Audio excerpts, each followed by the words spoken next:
बिस्मिल्लाहिर्रहमानिर्रहीम। आज का हमारा टॉपिक है कंडेंसेशन के हवाले से। कंडेंसेशन क्या होता है इसके हवाले से हम डिटेल से बताएंगे इंशाल्लाह।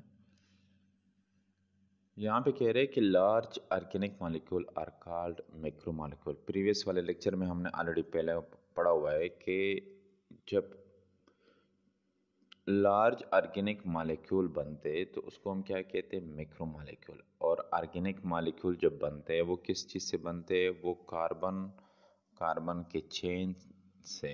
कार्बन आपस में ज़्यादा कार्बन आपस में मिल के उससे क्या आ जाता है, एक ऑर्गेनिक मॉलिक्यूल आ जाता है। और प्रीवियस लेक्चर में ये भी हमने पढ़ा हुआ है कि उस कार्बन के साथ 3 एलिमेंट की बात की हुई थी हमने।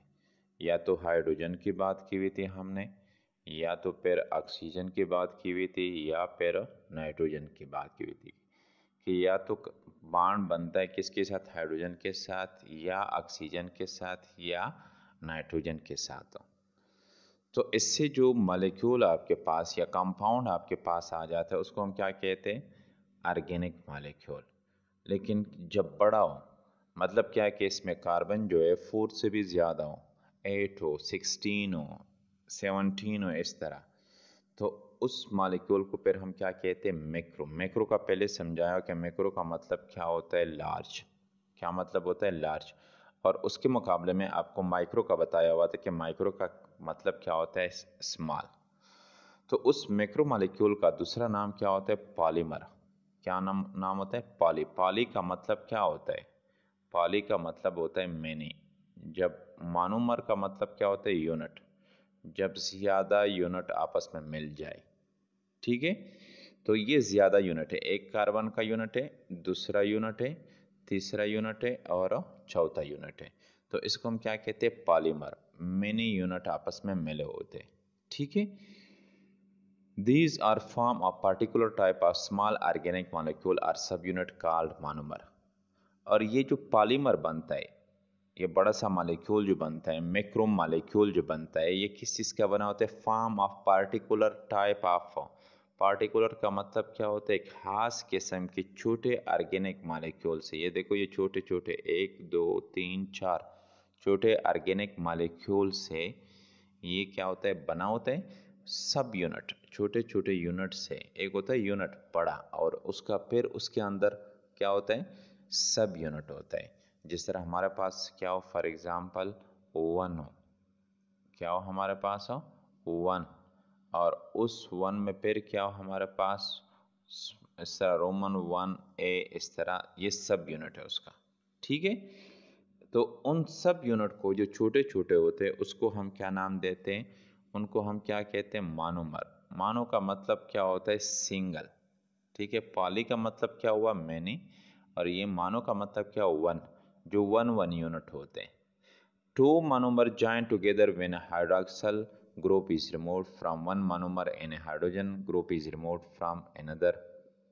वो कह रहे कि 2 मोनोमर जब आपस में मिलते हैं, जब एक मोनोमर फॉर एग्जांपल कार्बन वाला है और दूसरा मोनोमर है, वो कह रहे कि जब 2 मोनोमर, ठीक है, 2 मोनोमर जॉइन टुगेदर, ये आपस में तब बॉन्ड बनता है इसके दरमियान, तब मिलते हैं। कब मिलते हैं, जब एक मोनोमर से व्हेन हाइड्रोक्सिल ग्रुप, जब अल्कोहल ग्रुप या हाइड्रोक्सिल ग्रुप इस मोनोमर से OH ग्रुप, ठीक है, इससे क्या होता है, एक OH group is removed from one monomer. एक ये इस तरह समझ लो कि आपके पास 1 मोनोमर है फर्स्ट वाला, and hydrogen is removed from another. और इस कार्बन से, इस मोनोमर से जब इससे क्या मिल रिमूव हो जाता है, चला जाता है, जब इससे OH चला जाता है और इससे क्या हो जाता है, H चला जाता है।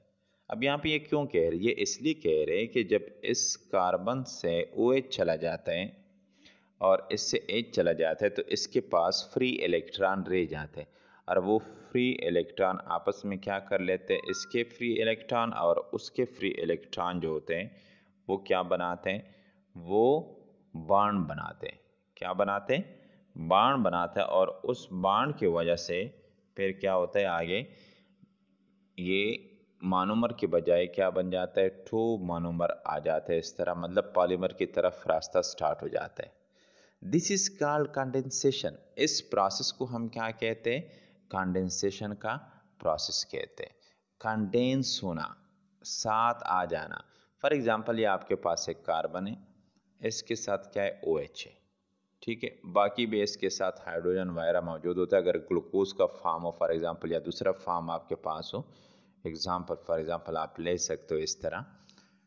तो नॉर्मली फॉर एग्जांपल ये एक मोनोमर है और एक दूसरा मोनोमर है आपके पास है, फॉर एग्जांपल सेम इसी तरह हम बना रहे हैं, ठीक है।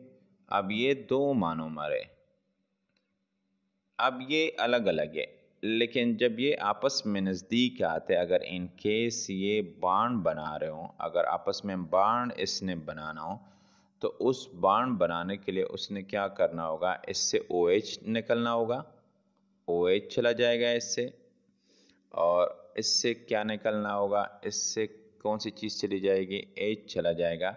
इसके साथ फ्री इलेक्ट्रॉन रह जाएंगे और इसके साथ भी, कार्बन के साथ भी फ्री इलेक्ट्रॉन रह जाएंगे।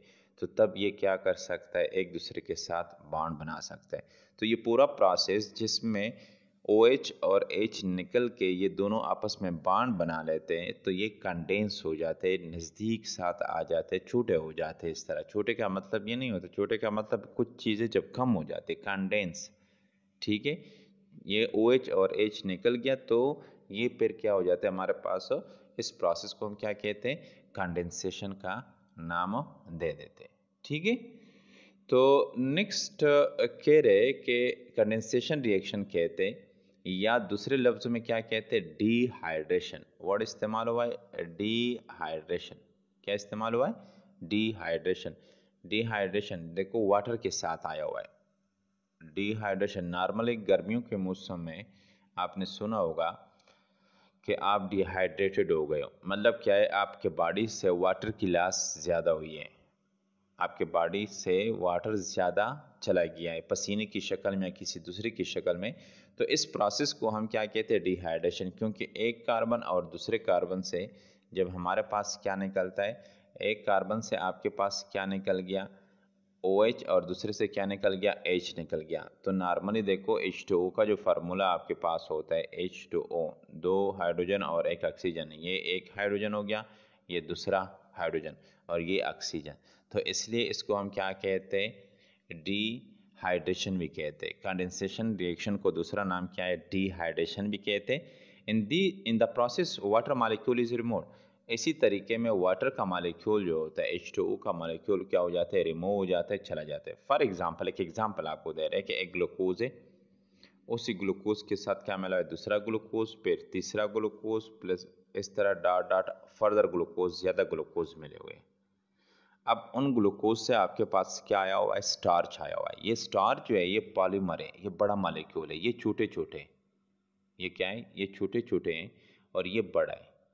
और अगर आप यहाँ पे देखें तो मेन चीज़ जो यहाँ पे आपको एक्सप्लेन करके दे रहे हैं वो कौन सी चीज़ है, वाटर। स्टार्च बनने के अमल में, कंडेंसेशन प्रोसेस के अमल में, जब छोटे सब यूनिट आपस में मिलकर बड़ा सब यूनिट बनता है तो उस टाइम पानी क्या हो जाता है, वाटर H2O निकल जाता है। फिर कहते हैं the monomer are the backbone of polymer. लाजमी बात है कि ये मोनोमर जो होता है ये बेसिकली क्या है, उस पॉलीमर के बैकबोन है। अगर फॉर एग्जांपल आपके पास क्या आया हुआ है, स्टार्च आया हुआ है, तो वो किस चीज़ से बना हुआ है, वो उसी कार्बन से बना हुआ है। तो ये बेसिकली उस पॉलीमर का जो स्टार्च है, ये क्या है, ये बैकबोन है उसका। पूरा जो स्टार्च आया हुआ है किस चीज़ का आया हुआ है, ये इन कार्बन के सब यूनिट का आया हुआ है। तो उनके सब यूनिट जो है मोनोमर जो थे वो क्या हो गए उसके, वो बैकबोन हो गए ना। For example, starch is macromolecule और पॉलीमर फॉर्म्ड ऑफ। एग्जांपल दे रहे हैं कि स्टार्च आपके पास है, वो क्या होता है, एक मैक्रोमोलिक्यूल होता है, बड़ा मॉलिक्यूल होता है, या दूसरे लफ्ज़ में क्या कह सकते हैं उसको, पॉलीमर कह सकते हैं, फॉर्म ऑफ ग्लूकोज यूनिट्स। ये ऑलरेडी ऊपर नजर आ रहा है आपको कि ये किस चीज़ के बने होते हैं, ग्लूकोज यूनिट के बने होते हैं, which act as a monomer. और वो ग्लूकोज यूनिट किस तरह होते हैं, मोनोमर होते हैं, सिंगल सिंगल यूनिट होता है, 1 2 3 इस तरह। Each type of macromolecule has own specific structure and function. अब हर एक मालिक्यूल जो बनता है, मैक्रो मालिक्यूल, बड़ा पॉलीमर जो बनता है, उसका क्या होता है, अपना एक खास स्ट्रक्चर होता है। ज़रूरी नहीं कि पॉलीमर का स्ट्रक्चर एक का स्ट्रक्चर दूसरे के साथ क्या होगा, सेम होगा, स्ट्रक्चर मुख्तलिफ होंगे। और मैंने स्टार्ट पे भी बताया हुआ था कि अगर स्ट्रक्चर जो बनते, जिस तरह हम हमारे बॉडी के अंदर बात करें, देखो हमारी नोज़ का स्ट्रक्चर क्या है, मुख्तलिफ है। आपका नोज़ जो है वो क्या है, मुख्तलिफ है। आपका जो आई है वो क्या है, मुख्तलिफ स्ट्रक्चर का है। आपका जो एयर है वो क्या है, मुख्तलिफ स्ट्रक्चर का है। ठीक है, तो जो स्ट्रक्चर बनते हैं ना, ये नॉर्मली इसलिए नहीं बनते कि खुद से बनते हैं, ये स्पेसिफाइड एक ख़ास काम के लिए स्ट्रक्चर बनते हैं। तो वो स्ट्रक्चर क्या करता है, वो डिफाइन करता है कि उसका स्ट्रक्चर, उसका फंक्शन क्या होगा। ये चीज़ इंपॉर्टेंट है। तो इसलिए कहते हैं ईच टाइप ऑफ मैक्रोमोलेक्यूल, हर एक पॉलीमर का क्या होगा, एक खास स्ट्रक्चर होगा और एक खास फंक्शन होगा। टेबल दिया हुआ है यहाँ पे, table 2.2, monomer of macromolecule polymer of some organic compound है। फॉर एग्जांपल एक पॉलीमर आपके पास क्या है, पॉलीसेकेराइड। अच्छा, ये जो स्टार्च है, थोड़ा सा स्टार्च की यहाँ पे ऊपर बात करते हैं कि जो स्टार्च ये बेसिकली क्या होता है, उर्दू में इसको नशास्ता कहते हैं। ये स्टार्च जो होता है ये क्या होता है, ये स्टोर फूड होता है। किसका स्टोर फूड होता है, नॉर्मली हमारे पास ये कार्बो, जो रोटी वगैरह होती है या गंदम होती है, उसके अंदर क्या होता है, ये स्टार्च स्टोर होता है। दो चीज़ें, दो कार्बोहाइड्रेट नॉर्मली स्टोर होते हैं। एक आपके पास क्या होता है, ग्लाइकोजन, क्या होता है, ग्लाइकोजन होता है। ठीक है, और एक क्या होता है, स्टार्च। ये दो कार्बोहाइड्रेट है, ये भी पॉलीमर है। और ये स्टार्च जो है आपके पास, ये भी क्या है हमारे पास, ये भी पॉलीमर है। ये दोनों ग्लाइकोजन एंड स्टार्च, बेसिकली ये दोनों किसके टाइप है, ये कार्बोहाइड्रेट है। ग्लाइकोजन भी कार्बोहाइड्रेट है और स्टार्च भी क्या है, कार्बोहाइड्रेट है। ये दोनों कार्बोहाइड्रेट का कौन सा फॉर्म है, स्टोर वाला शक्ल है, स्टोर फॉर्म है, जो जमा होने की, जब कार्बोहाइड्रेट का फॉर्म स्टार्च आ जाता है या ग्लाइकोजन आ जाता है, तो इसका फंक्शन क्या होता है कि ये स्टोर होगा। इन केस इमरजेंसी में हमारे काम आके हम इसको इस्तेमाल कर सकते। लेकिन क्वेश्चन ये है कि स्टार्च कहाँ पे स्टोर होता है। स्टार्च जो है आपके पास प्लांट में जो कार्बोहाइड्रेट स्टोर होता है प्लांट के अंदर, वो किसकी फॉर्म में स्टोर होता है, वो स्टार्च की शक्ल में स्टोर होता है। जबकि एनिमल में, जानवरों में, जो कार्बोहाइड्रेट स्टोर होता है वो किसकी फॉर्म में स्टोर होता है, वो ग्लाइकोजन की फॉर्म में स्टोर होता है। तो ये पॉइंट आप दिमाग में आपने रखना है कि दोनों कार्बोहाइड्रेट है, लेकिन एक जो है प्लांट में स्टोर हो रहा है, स्टार्च का फॉर्म बन रहा है, वहाँ पे स्ट्रक्चर क्या बन रहा है, स्टार्च। जबकि दूसरा जो है एनिमल में स्टोर हो रहा है, जिसका स्ट्रक्चर कौन सा बन रहा है, वो ग्लाइकोजन की फॉर्म में स्टोर हो रहा है। तो अभी टेबल की तरफ आते, टेबल 2.2 आपके पास है, monomer of macromolecule polymer of some organic compound है। फर्स्ट आपके पास क्या है, पॉलीसेकेराइड। पॉली का पहले से पता है मैंने, सेकेराइड जो होते हैं शुगर के यूनिट होते हैं। ठीक है, ये मोनोमर जो है ये किसके, इसके मोनोमर क्या है, कौन से यूनिट से बने हुए, मोनोसेकेराइड से बने हुए। दूसरा जो आपके पास पॉलीमर है वो कौन सा है, लिपिड है।